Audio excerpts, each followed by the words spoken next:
Here's a quick rundown of the 7 Hermetic principles. 1. The all is mind, the universe is mental.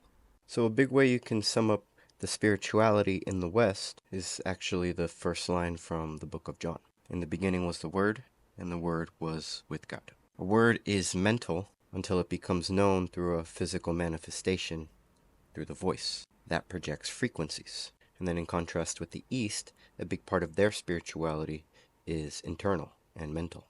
A big part focuses on mastering your own internal world. Principle number 2. This is the principle of correspondence. As above, so below. As below, so above. The most well-known, I'm sure a lot of you have heard this one. I think of the ideas of fractals. And if you don't know that, it's a mathematical equation that pretty much goes on forever. Those paintings or digital pictures you've seen where no matter how far you scroll in, you're always going to return back to the beginning. Everything is always everywhere, like a hologram, just in layers. Number 3, the principle of vibration. Nothing rests, everything moves, everything vibrates.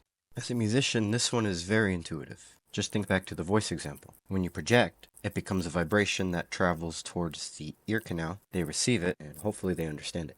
So our brain waves constantly emit a vibration. The brain's taking billions and billions of signals per second, most of which are hidden and we can't really understand. Leads to some pretty interesting theories. That all matter is merely energy condensed to a slow vibration, that we are all one consciousness experiencing itself subjectively. There's no such thing as death. Life is only a dream, and we're the imagination of ourselves. Number 4.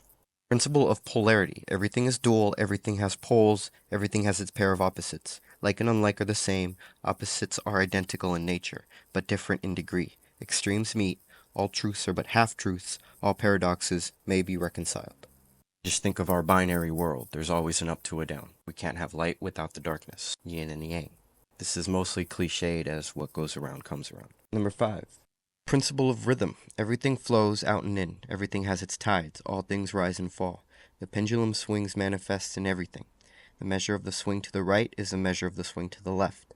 Rhythm compensates. The ebb and flow of life's many rhythms. We all have one. Synchronicities happen pretty often. In music, a polyrhythm is when you have two seemingly conflicting rhythms end up being in alignment. Usually ratioed as like a 4-3 or a 5-4. But the higher the ratio, the more chaotic it can be before they line up. But they will always line up in some sort of rhythm. Think of all the blinking turning lights when you're in traffic. Sometimes they all line up in that one magical blink.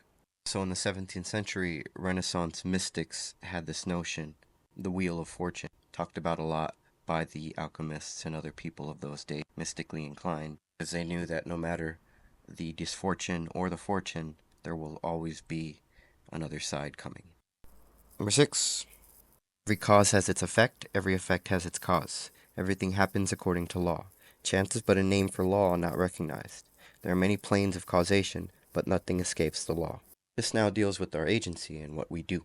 We deal with chance because we haven't fully realized the extent and depth of these laws. There is always correspondence. An effect must always follow a cause, no matter how small. The butterfly effect is probably the most common illustration. Don't know, the flaps of a wing from a butterfly in like Peru could cause such an immense and unthinkable chain of events that could lead towards a thunderstorm in Russia, or something like that. The last one, 7. The principle of gender. Gender is in everything. Everything has its masculine and feminine principles. Gender manifests on all planes.